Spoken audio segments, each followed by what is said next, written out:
welcome to a Football Friday edition of Morning Scone, presented by Brock, Baton Rouge Orthopedic Clinic, Hudco Roofing, HudcoRoofing.com. Do business with someone you know. Hudco Roofing, HudcoRoofing.com. By the way, if you call the Baton Rouge Hudco number, and if unfortunately someone does not get to the phone, you will hear a familiar voice now on the voice recording.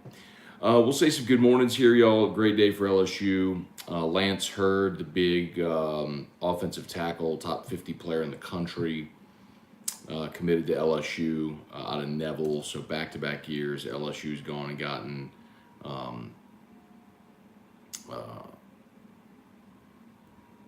LSU's back-to-back years gone and gotten. I just saw a video of Jimmy Yacht celebrating from from the NFL draft at Donwan. Anyway, good night for the Otter, by the way, last night. Really good night for the Otter. He gave you Central Michigan to cover, hit. Gave you the Central Michigan Oklahoma State over, hit. Gave you Penn State minus 3.5, hit. Gave you West Virginia plus 7.5, hit. The only one we didn't hit on was the West Virginia money line, and quite honestly, kind of blew it. So, all right. We'll say some good mornings. Huge get for LSU. You know, Lance Hurd, the big offensive lineman, commits, puts LSU back. You know, I guess if you look at On3 or 247 or whichever scouting service, somewhere there, 5, 6 in the country. 23 commits now for, or 22 commits now for the class. Excuse me. You continue to put the fence around the state. You're getting the best players to stay home, which is awesome. So all that stuff is very, it's imperative, you know. So if these are guys like we talk about that Brian Kelly would have never had a shot at getting at Notre Dame. So Lance Hurd now is the third highest rated prospect in the class behind Shelton Sampson and Jalen Brown. So you've got. Let's see, Sampson's number 42 nationally. This is in the composite. Jalen Brown, 48. Hurd, 54. Womack, 57. Jackson Howard, 97. So you have 5 top 100 prospects in this class already. So great news. Keep on trucking. Okay, Marcus May was arrested yesterday. Talked about that it was yesterday morning. Talked about that a good bit on AFR. Hope that situation is misunderstanding and gets rectified quickly. And it's Football Friday, man, so hit me up. Let me know what y'all got. All right, Kelly Gross, good morning. Brian Penton, what's going on from Terrell, Texas? All right, man. Jeff McKithen, Stephen Dufour, David Coslin, Brian Geraci, good morning. Dax Jeter, Stephen Farber. Hey, Dad, good morning. Sam Dixon. Earl, what's going on? Have a great Labor Day weekend. Taking the Saints in the 5.5. Saints, Earl, don't play until next Sunday. So this weekend is all about college football, man. 5 straight days of college football. Starting last night, rolling all the way through Monday. You got a couple of your Power 5 conference games tonight as well. So you got Indiana, Illinois, and then you've got TCU against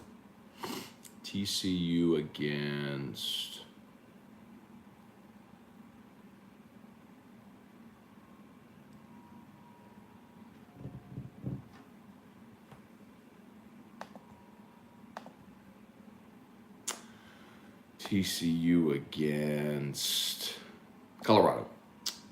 So a couple of good games tonight. At least, you know, on the marquee.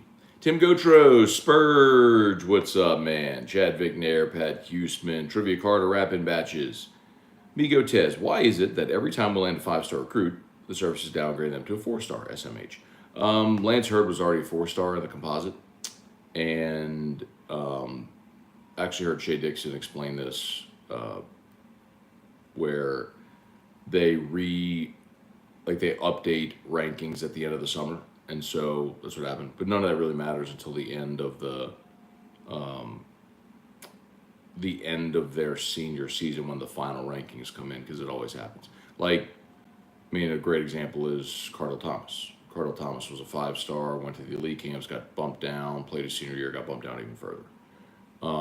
Flip side of it is guys like Tyrann Mathieu, who, if I'm not mistaken, when he committed to LSU, was like a 2-star when he committed, and by the time his senior year ended, I think he was a 4-star. So, who cares? Pat Huseman, anyone know why the stadium lights were on this morning? Pat, I know. So yesterday at midnight so September 1 is when the contact period began for 2024 recruits. So like at midnight, not 8 hours ago, but the day 32 hours ago, the staff went up to Tiger Stadium and they were calling 2024 recruits at midnight, like right when they were allowed. So now if I was the parent of one of those recruits, I'd be kind of pissed. But if you're the recruit, you think that's pretty cool. Anyway, and so that's why I think they were FaceTiming recruits in the stadium and stuff like that. So they're probably doing the same thing last night. Kyle Millick and Wendell Norman wrapping batches score prediction for Sunday. Yeah, I mean, I'll give it on air today, whatever I decide to go with, but it's something in the 20s. I'm going to land on something like 28, 24, 27, 23, something like that. I think it's a close game. Jesse Brown, Morning Matt Crane and Company took the Saints, the over. Saints win more than 8 games. That's probably a good play. Tim Gotro, things I'm looking forward to not seeing this football season. Unintelligent press conferences. Quarterback waiting for a play to be sent in. Of course, binders. Jesse Post, what's good? Scott, does Florida State have any skill position groups that are better than LSU's? Their running backs are better. I would take Florida State's running backs over LSU's. But a quarterback, Jaden Daniels, a little more experienced, probably a little more dynamic runner. But, Jordan Travis played a lot of football. Receiver, it's not even close. If you missed it, I ran through that yesterday on AFR. If you look at Florida State's top 3 guys, their career stats, Kayshon Boutte, excuse me, hit his first 6 games last year. He played half a season. The 6 games Kayshon Boutte played last year, statistically better than the career statistics of Florida State's top 3 guys. I mean, it's not even close, a receiver. Brad David, what did you think of West Virginia uniform? Loved it. A++ on the West Virginia uniform. Irfan Sayad Gamogan. Irfan, I love that you still say Gamogan, because I do tell Drew that all the time. So he doesn't really say it anymore, but for those that don't know, when Drew would say it was little and he would try to say good morning, he would say Gamogan. And so that's where the Gamogan comes from. Gamogan. He threw a G in there somewhere. Jason Mabia, what's up? Kevin Williams, morning from Little Rock. Joseph Feltwell, morning, buddy. Do you think Kamara is a good first-round pick in fantasy? Yeah, man, I'm sorry, Joseph. I wish I could help you, dude. I don't know anything about fantasy football. I've never played. I would totally be leading you astray. I do not know.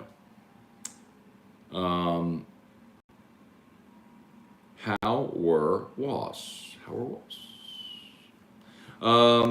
Line between 4 or 5 stars don't matter, especially in Louisiana. Yeah, that's a good point, too. And the other thing also is my understanding is there's like only 30 or 25 or 35 stars total. So you may have what would warrant a 5-star rating, but there may be prospects that have a higher rating, which bumps you down. Who cares? Like, get good players. Who cares? I think that, God, that just annoys me. That's just fans want, like, in a phallic measuring contest so I can just keep it clean on morning Scone. Who cares? Get good players. They're getting good players. Sean Comiskey, good morning, Matt. Bigger surprise. Saints going 12-5, LSU 10-2. LSU 10-2 would be a bigger surprise. The Saints can go 12-5. I mean, they won 9 games a year ago with starting more players than anyone in the history of the NFL.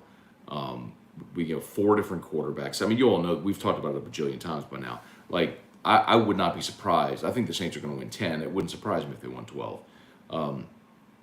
LSU winning 10 would surprise me this year. I mean, everything would have to go right because you're assuming a loss to Bama and to only lose one other game would just be a pretty incredible season. Mark Allen, 24-10 LSU. You got a lot of faith in defense, but like Mark, I don't think you realize, dude. Like,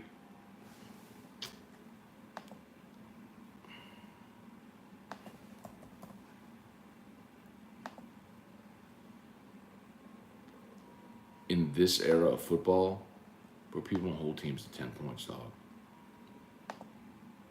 It's the last time LSU held a conference opponent to 10 points. So let's see. Last year, UCLA scored 38. Mississippi State scored 25. Auburn scored 24. Kentucky scored 42. Florida scored 42. Ole Miss, and this is with, Durante Jones, right? It was an improvement over Bo Pelini. Let's see. Ole Miss scored 31. Bama scored 20. You lost to Arkansas 16-13 in overtime. They had 13 in regulation. A&M scored 24. Kansas State scored 42. We might be here a while, dude. But they didn't hold anybody to 10 points in 2020. I know that much.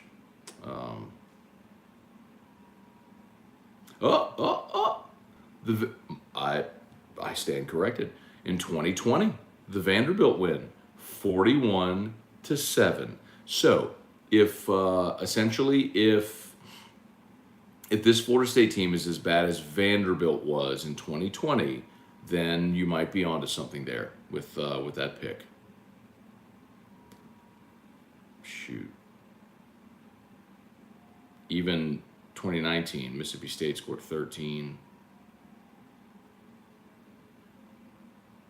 Oh, 2019 held Texas A&M to 7. That was 50-7. That's right. So about once a year, play a great game. Maybe this would be it. 1916. Anyway, we'll see. Maybe it'll be their best game defensively. Maybe. Maybe, Mark. Maybe. I don't think so, but maybe. Carter DeLon, do we know the uni for Sunday? I do not. A lot of people have been asking me about an alternate. I don't know if they're going to wear an alternate. I know that their Nike contract requires them to wear an alternate every year because LSU doesn't wear their purples at home, except for the home non-conference games, aside from the opener or against a Power 5. So they'll wear purple against Southern. They'll wear purple against Southern, New Mexico, and UAB. And one of those may be the alternate game, but Nike wants LSU to wear an alternate just so they get different looks. Kirk Taylor just signed her papers, officially a homeowner. Congrats, man. That's phenomenal. That's phenomenal. Going to work now. You got to go pay for that home. Congrats, man. That's fantastic news. Cheers. Cheers, cheers, cheers. Thad Landry backyard brawl was great. Yeah, man, super competitive. The officials were heinous. If you go look at the play-by-play during the final sequence, it seemed like every play was either reviewed or there was a penalty. It was just terrible. But very competitive, fun game for sure. Jeremy Sagley, good morning. Quentin Brakebill, Ron Wisnant, Gerald Mathern, Casey Landrum. Any way we could trade back for Chauncey? I don't think so. Steven, did the Saints remove May from the team? No. He was he's arrested, bonded out. He's denied wrongdoing. You let the legal system play out. No. Kerry Hughes, been to Marcus May's camp in Melbourne, Florida. Seems like a great guy. Hope this thing gets settled. Kerry, it's interesting because I don't know anything about Marcus May personally. But last year I had the DUI, now this, and I would think if you already know you're in the commissioner's crosshairs because of your DUI, boy, I'd be so buttoned up to make sure I didn't run afoul of anything. And to see that happen, it's just not smart, man. I hope there's just a misunderstanding somewhere in there, but anyway. Steven, I was blown away with the use of analytics Brian Kelly uses. Last night on the coach's show, he broke down the different uses that I was not aware of, like using analytics to determine the strong side of the O-lineman, determine their strength, as to which side of the line to play, they can perform their best, the amount of resting time. So in fairness, Brian or Steven, they've been doing that for a long time. Maybe you didn't have a coach explain it, but like they've been wearing the GPS devices and all those tracking things at LSU. That's a lot of what Jack Marucci implemented. Sleep patterns, all that sort of stuff. Maybe it was never explained, but like the LSU's been doing that now. The LSU really has been at the forefront because Jack Marucci has implemented a lot of that stuff. You have the sensors, and they've been doing like the sensors in the helmet to determine how many hard hits, trying to monitor concussion stuff, like all that stuff is very has really been sort of interwoven into LSU football for a while now. But yes, I mean they are absolutely utilizing it, but that's not completely new. Gerald Ancelet, good morning. Let's see, what are your thoughts on the new rules? What impact they'll have on big games? What specifically? Hunter Eilers, morning, Scone. Do you think Neighbors gets a punt return touchdown this year? Sure. Yeah, sure. I think he'll wiggle free at some point. Seems like everybody who's back there gets one at some point. Garland Harrell, what's up? Detroit, Michigan. JT Daniels, ouch. What JT Daniels, ouch? Daniels was awesome last night. I was watching that game thinking, man, can you imagine? I tweeted this actually. Can you imagine if Georgia had JT Daniels last year instead of Stetson Bennett? Like if Daniels had stayed healthy and played for that team, oh my God. I mean, he was awesome.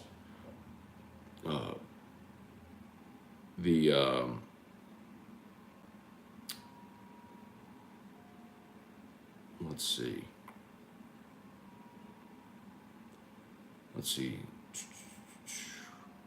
I mean, some of those touchdown passes were dimes, and the interception wasn't his fault. I mean, it was he put it right on the receiver, went through the receiver's hands. I mean, it went right through the receiver's hands, went to the DB who pick sixed it. I mean, it's incredible they lost the game on that. But anyway. Michael Richard, good morning. Ryan Dixon, how many yards did LSU run for on Sunday? 117. And Jaden Daniels is your leading rusher. Thad Landry, Matt, what heaven's door did y'all drink 2 weeks ago? Was it Cat Strike? It was that. It was their barrel pick at Oliver Twist. Craig Duga, day 2 of Bourbon Heritage Month. Also, one day closer to basketball season. Boot up, we riding. Ryan Jackson, what's up? Here's our first Football Friday of the season. Dalton, how was the Pitt, West Virginia, and Purdue Penn State games last night? Stayed up just to watch the games on a work night. Yeah, man, it was a lot of fun to watch. Great finishes to both. That's what you want. Come down to the wire. I had West Virginia in the backyard brawl, so a little disappointed with how that one ended, especially on the pick six the way it did. And would have come back for Penn State. I mean, they had it and let it get away. A lot of people are going to talk about Neil Brown, his decision. West Virginia had a 4th and 1 around midfield, decided to punt, and subsequently gave up a 92-yard touchdown drive to tie it, and then came the pick six to win it. But I didn't hate the call to punt it. I mean, I guess you could say, you're winning at that point. You're not trying to go get a lead. You have the lead at that point. So you could be aggressive and go for it, but your defensive played okay, and they got what they wanted, pinned them inside the 10-yard line, just gave up a 92-yard touchdown drive. You need your defense to go make a play. They didn't. So, Justin Hosky, Matt, are you going to the game? I am not, Justin. So T-Bob and I will be doing a remote appearance at Rouse's on Barone from 1 to 3. So I have to drive down Sunday, do the remote from 1 to 3. Then I'm going to drive back, watch the game here. Then T-Bob and I are doing whiskey and wine from Don Juan. Michael Cook, good morning. Sam Dixon, probably a tight game. I believe LSU wins in the vicinity of 10 points. Paul Dykes, good morning. Which do you think is more pressing for the Saints, wide receiver, secondary, or running back? I don't think any of those three are pressing. I think offensive tackle, linebacker, defensive tackle are your biggest needs. Larry Freeman, what's up? Adam Penny, good morning. Shane Henry, Dax Jeter. What's Sophia's LSU record prediction? I don't know. I need to ask her. Rode Ewell, Sean Clifford has to be 27 years old. I feel like he's been at Penn State forever. It's weird when that happens when you have a guy who started for as long as Clifford has. And then, of course, you had the COVID year, so everybody got an extra one. So he's a senior, but let's see. Sean Clifford's first year at Penn State was 18. So he's a fifth year. He's a fifth-year guy.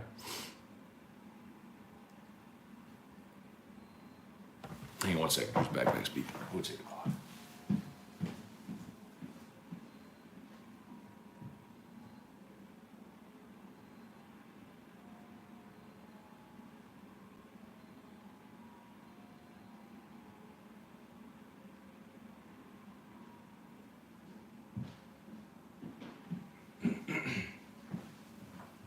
All right, guys. I can actually do a couple more minutes. 120 watching. I appreciate that. Only 19 likes, though. If you would take a quick second, smash the like button on YouTube. And if you're new, please subscribe up to the channel. I'd appreciate it. Facebook, please like the page, share the post. Drew's got a pretty gnarly infection on his feeding tube site, so we're actually I'm taking the doctor this morning. So I got a few more minutes.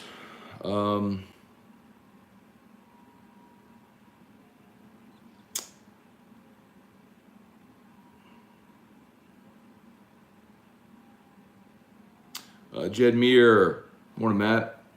If last night's game weren't any indication of how the football season will go, buckle up.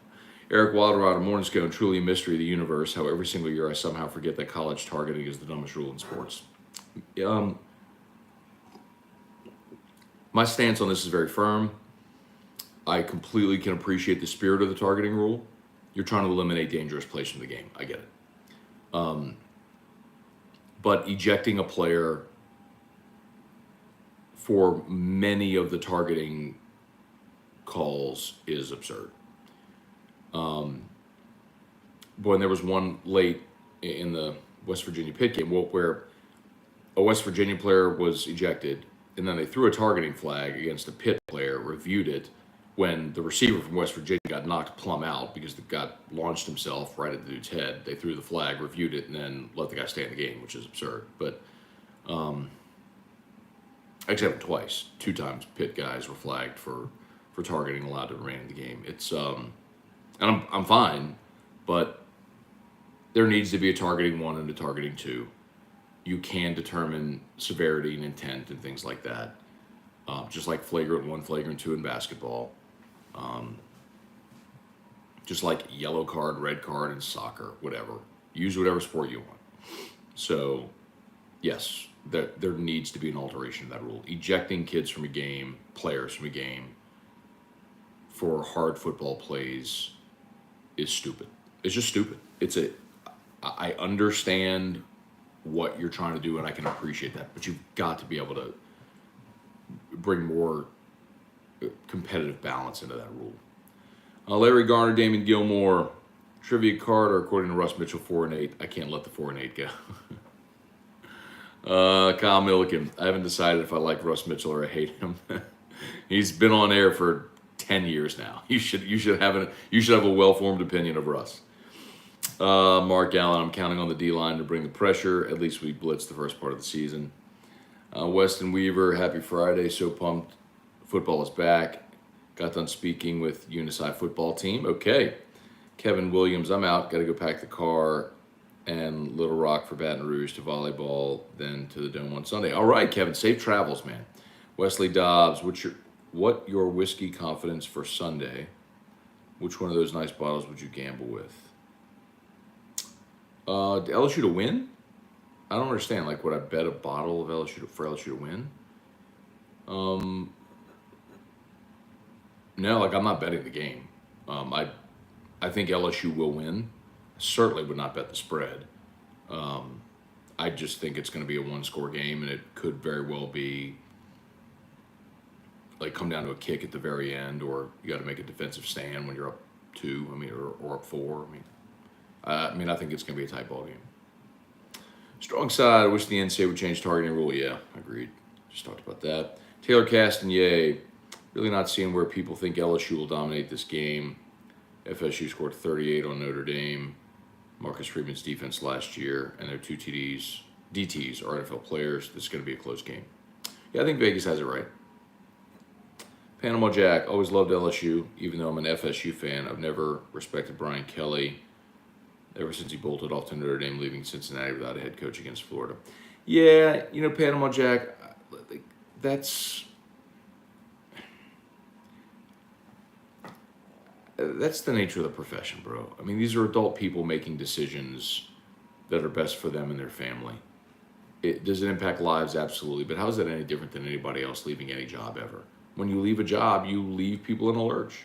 I mean, it's the nature of it. You got to make decisions quickly. So, I mean, I don't fault a coach for ever leaving to go, take a job that's better. I mean, it's just they're doing what's best for them and their family. They're adult people with families. I mean, it's just that. I mean, it's the nature of the business. Ryan Morris, Sunday night can't come quickly enough. Ready for some LSU football. Mark Allen, you think West Virginia stays in the Big 12? Yeah, I mean, unless the Big 12 dissolves. Jesse Brown, Matt, I feel like there needs to be a stat added in football for deflections that would go on the receiver, not count as an interception on the quarterback. I mean, Jesse, it's that. Yeah, you know what, Jesse? That's kind of like it's kind of like ERA, right? It's an earned run average. You don't get knocked if someone reaches via error, right? Do you think the ACC stays together? Yeah, the ACC will stay together. I mean, long term, y'all know what I think about what college football is happening long term. But the ACC currently has a TV deal that lasts for a decade. So those guys, they can't get out of that even if they wanted to. Old Soul Guidry, who's the starting running back now? Noah Cain, Penn State transfer. Cody Brunet, new NCAA defensive player rule is even worse. It's basically just extending the receiver defensive player rule, right? Gerald had to come to Baton Rouge. Where's the best breakfast spot? Louis, Ruby Slipper, Broken Egg, all really good choices. Mark, good morning. Sam Dixon, Kelly's reputation of discipline and preparation will show up at some point. Sure would love to see a strong second half where the Tigers control the game late. I'd love to see that too. I would take a close first half if you see LSU somewhere midway point of the third quarter establish themselves, establish a line of scrimmage, and maybe start to pull away. I would like to see that. That'd be awesome. LSU Terroir, what's up? Mark, Drew Brees was on the sideline, saw that. Scott Chauvin, I can't wait to hear what crazy crap T-Bob has to say on Whiskey and Wine after the game. Yeah, y'all be sure to tune in. We're looking forward to it. Well, Marcus may miss time this season after his arrest. I mean, I think he was probably already going to miss time after the DUI. Jason Horn, I mean, same with Deontay Hardy last year. Jason Horn, Matt, can you bring a Hutco out with you Sunday to Rouse's? Jason, I got to see if we have any. Look, I mean, I'll tell you candidly, Jason, we just placed an order for 1,000 Hutco hats because we're out. So it was going to be 500 for the North office, 500 for the South office. And they haven't come in yet. But if we have some hats, I'll snag some and bring them down with me. But I will tell you, honestly, I do not have any. I personally don't I normally keep some in my car. I have none right now. So I'll see if I can snag some though if we have any. 808. All right, y'all. Craig Dugas, celebrity guest picker today. Terrio had his marching orders to snag a celebrity guest picker, and we'll see if he did. Caleb Clark, prayers for Drew. Thank you. Appreciate that. He'll be fine. Dalton, I'm bullish on LSU, Florida State. I'd say 34-28. What's a 6-point game? Charlie Cavell, what's up? Kenneth Kyle, breakout player on offense and defense for you. Someone whose name isn't being talked about. Offense, we kind of know who the player. I mean, I could give you Malik Neighbors, but I think everyone's expecting that. Defense, Greg Penn. He's going to play a ton.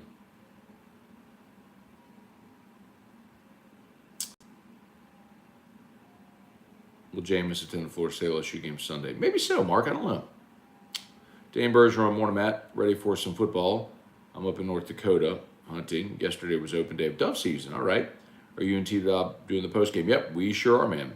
Loved having Brandon Taylor on the show. Thanks, man. Yeah, Brandon was great when he was on last week. Yeah, so me and T-Bob, as soon as the game ends, whiskey and wine on the Watch 104.5 ESPN YouTube channel. So make sure y'all lock it in. What transfers are you most looking forward to watching besides Daniels? Probably Jark Bernard Converse. I think he's probably the most important. And you got to lock down on the outside, and he's probably going to be your number one corner.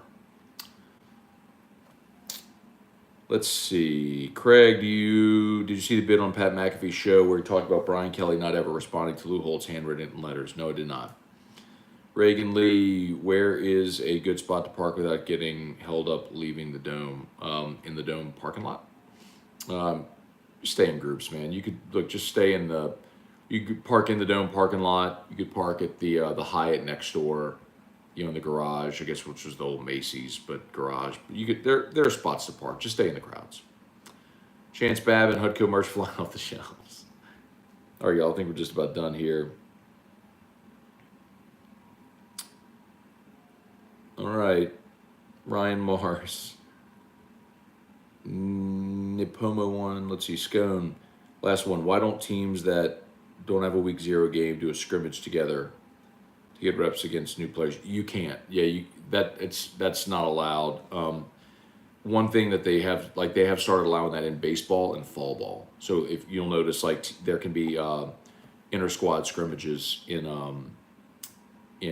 fall ball. So I think LSU's playing maybe UNO and ULL in the fall, but football does not allow that. All right, y'all. I got to get going. Y'all have an awesome day. Thanks so much for watching. As always, shout out to Brock, the Baton Rouge Orthopedic Clinic. You need an orthopedist, go to Brock. They're the best. All the subspecialties. After Hours Clinic is open, and for years they've, of course, sponsored the Friday Night Clinic, where athletes on Friday Night Football any athlete can go get examined for free at Brock. Just a great service that they provide. And, of course, Hudco Roofing, HudcoRoofing.com. Do business with someone you know.